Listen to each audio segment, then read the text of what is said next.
सरकार झोपलं का? अरे आज हे तर राजेंद्र हवाले राजेंद्र आपलं हे सो हवा आहे. बाकीचे कुठे गेले? बाकीचे कुठे गेले? हा मतदान मागायचं का? मतदान मागायचं का? आणि त्याला भाषण का देऊन त्याला परत सरकार द्या. तुकडे तुकडे करा.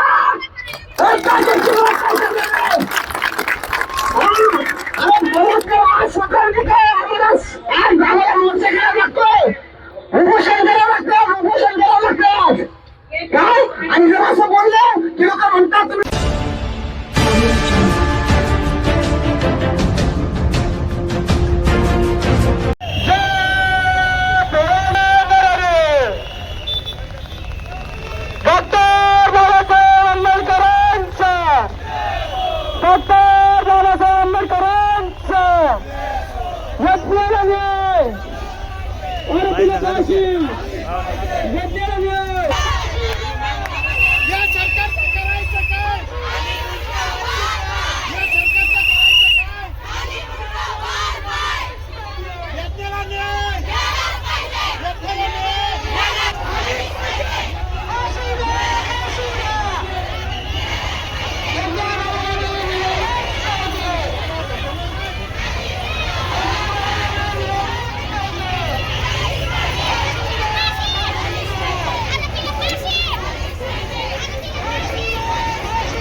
फाशी द्या.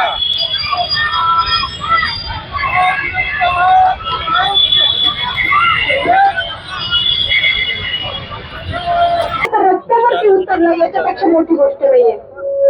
सगळ्यात दुर्दैवाची गोष्ट म्हणजे डोंगराळीमध्ये झालेल्या एका मुलीला न्याय मिळेल म्हणून पुनश्च एकदा तुम्ही रस्त्यावरती आलात आपल्या मुलीच्या हक्कासाठी. म्हणून सगळ्यांचे मनपूर्वक धन्यवाद आहे. असंच आपल्या मुलीच्या रक्षणासाठी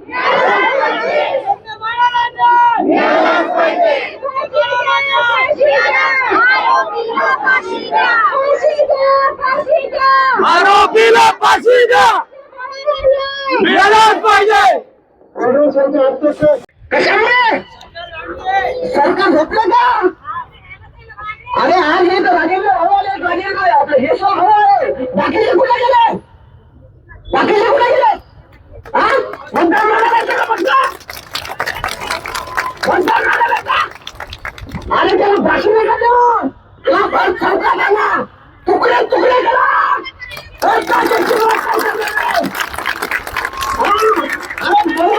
सरकारने काय आम्हाला आज गावाला मोर्चा करावा लागतोय. उपोषण करावं लागतं. उपोषण करावं लागतं काय? आणि जर असं बोललं की लोक म्हणतात तुम्ही त्या धर्मावर बोलताय, तुमच्या पक्षावर बोलताय. आम्ही कोणाच्या पक्षाचे नाही. आम्हाला न्याय द्यायला पाहिजे. आम्हाला न्याय गरज आहे. आणि त्या आरोग्य सेवानी जाऊन मला ज्या व्यक्तीने बलात्कार केला त्याचे हत्याकरण केलं होतं. अरे बलात्कार झालंच नाही पाहिजे असा कायदा करा. झाल्याच्या नंतर काय करता? कोर्टामध्ये हजारो फाईल पडलेले अजून न्याय नाहीये. न्याय मिळाला पाहिजे. फाशी नाही पाहिजे. बरं चौकात पाहिजे तर तुकडे तुकडे पाहिजे. काळामध्ये असा न्याय होता. असा कायदा होता की लोकांमध्ये चौरंग नावाची शिक्षा दिली जात होती. सगळ्यांच्या समोर त्याला हातपाय छाटले जात होते. तो कायदा आता पण गरजेचा आहे. आपला अजून पण सरकारवरती विश्वास आहे तर तो विश्वास सरकारने तोडू नये अशी आमची विनंती आहे. त्या मुलीला न्याय दिला पाहिजे. मातांनो आणि समाजातील सर्व जागृत बांधवांनो, आज मी तुम्हाला एका निराधार त्यांच्या घरी पण मुलगी असेल. आम्ही पण एक मुलगी आहे. मला पण माहिती आहे की समाज खूप म्हणजे इथे राहणं पण खूप मुश्किल झालंय. म्हणून माझं सरकारकडे फक्त एक सरकारकडे मी मागणी मागत नाही. सरकारला मी माझा हक्क मागत आहे की आम्हाला न्याय द्या, सुरक्षा द्या आणि त्या प्रत्येक मुलीला भीतीमुक्त आयुष्य जगण्याचा अधिकार द्या.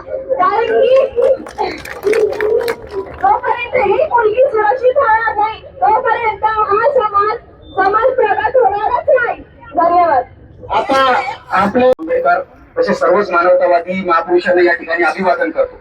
मालेगाव तालुक्यातील जे डोंगराळे गाव आहे त्यामधील यज्ञा जी आपली अतिशय 3 वर्षाची जी बालिका होती तिची अतिशय क्रूरपणे ज्या नराधमाने हत्या केलेली आहे त्याच्या निषेधार्थ आपण जो आक्रोश मोर्चा या ठिकाणी काढलेला आहात.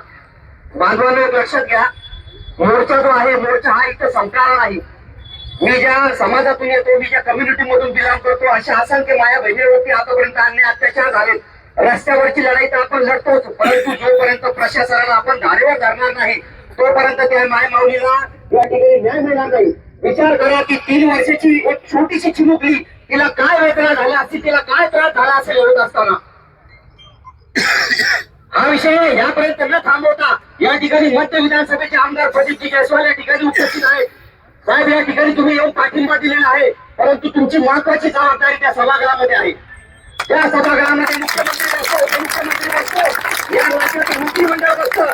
त्या ठिकाणी तुम्ही सभागृहात आणून सोडा. जोपर्यंत सभागृहाच्या आणि माननीय मुख्यमंत्र्याच्या निदर्शनाशी बाब येणार नाही तोपर्यंत सरकार याला गांभीर्याने घेणार नाही. हे प्रकरण फास्टॅग कोर्टात चाललं पाहिजे, तात्काळ त्या आरोपीला फाशी व्हायला पाहिजे, ही मागणी आपली आहे. परंतु यानंतर सरकारने अशी देखील पावलं उचलायला पाहिजे की अशा प्रकारचे जे कृत्य आहेत, ही प्रवृत्ती आहे, ही एका समाजापुरती मर्यादित नाही. या प्रवृत्तीला जोपर्यंत आपण ठेचत नाही तोपर्यंत आपण शांत बसणार नाही. अशा संदेश या मोर्चातून जायला पाहिजे. आणि सगळ्या समाज बांधवांना या ठिकाणी विनंती करतो, ज्या कुटुंबावरती अन्याय अत्याचार झालेला आहे ते कुटुंब याच्यानंतर एकटं पडता कामा नये याची काळजी देखील तुम्हाला घ्यावी लागेल. ही लढाई इथपर्यंत मर्यादित राहत नाही. आपण मोर्चे काढले, त्या ठिकाणी जे कुटुंब एकटं पडतंय, न्यायालयीन लढाई सुरू होते आणि त्या कुटुंबाकडे दुर्लक्ष होणं या ठिकाणी सुरू होतं. आंबेडकरी चळवळीचा कार्यकर्ता आहे असल्या कारणाने आम्हाला श्वासाघाती संघर्ष करणारे आम्ही कार्यकर्ते आहोत. लाखो मोर्चे काढले, सरकार जागेवर येत नाही. तुम्हाला सरकारला धारेवर जर धरायचं असेल तर ज्यावेळेस माननीय मुख्यमंत्री या शहरामध्ये येईल त्या माननीय मुख्यमंत्र्याला तुम्ही घेराव घाला, त्याला जाब विचारा. आणि जोपर्यंत त्या चिमुरडीला न्याय मिळत नाही तोपर्यंत आंबेडकरी चळवळ तुमच्या पाठीशी उभी आहे. या ठिकाणी असा शब्द आंबेडकरी चळवळीच्या वतीने मी देतो आणि तुमच्या सोबत आम्ही खाद्याला खाद्या लावून या ठिकाणी लढू अशी ग्वाही तुम्हाला देतो. धन्यवाद. थांबतो. यज्ञावर जो अत्याचार झाला त्यासाठी आपण या ठिकाणी सर्वजण, सर्व समाजाचे, सर्व पक्षाचे या ठिकाणी लोक आले. आणि सर्वात पहिले या ठिकाणी त्या ठिकाणी भागातून मी सत्तेत असलो तरी या ठिकाणी कुठल्याही महिलेवर, कुठल्या लहान मुलीवर अत्याचार होत असेल तर त्याच्यासाठी आम्ही रोडवर येण्यासाठी 100% पुढे या ठिकाणी आम्ही तुम्हाला आश्वासन या ठिकाणी एवढं सांगतो मी की आता अधिवेशन 8 तारखेपासून चालू होणार आहे. त्या ठिकाणी यज्ञाच्या अत्याचार झाला, त्याच्या अन्यायावर त्याचा ज्यांनी अन्याय केला त्याला फक्त शिक्षा लवकरात लवकर व्हावी यासाठी उज्ज्वल निकम सुद्धा वकील त्यांनी घ्या या ठिकाणी त्या ठिकाणी म्हणतो.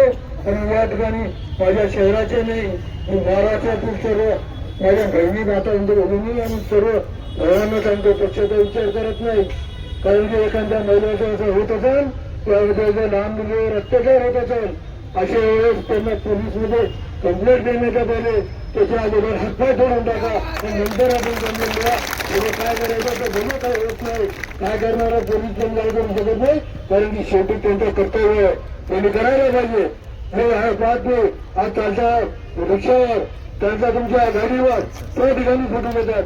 अशा वेळेस आपण चूक बसलो तर मला वाटतं महिलांचं छोटं दोन काम आहे, ती चप्पल काढा, खाली जाण्याचा तुम्हाला कोणी हात लावायचा प्रयत्न केला तर या शहराला होतं 1987ची आठवण आम्हाला करून घेऊ नये. ही झाली तर मला वाटत नाही या शहरामध्ये काय होईल म्हणून चिंता करू नका. मी कुमारी यज्ञावर झालेला अत्याचार आहे त्याला मी 100% आपल्या मंत्रालयामध्ये त्या ठिकाणी समोर उपोषणावर बसून त्याच्या न्याय मिळवण्यासाठी 100% प्रयत्न या ठिकाणी करणार आहे. धन्यवाद.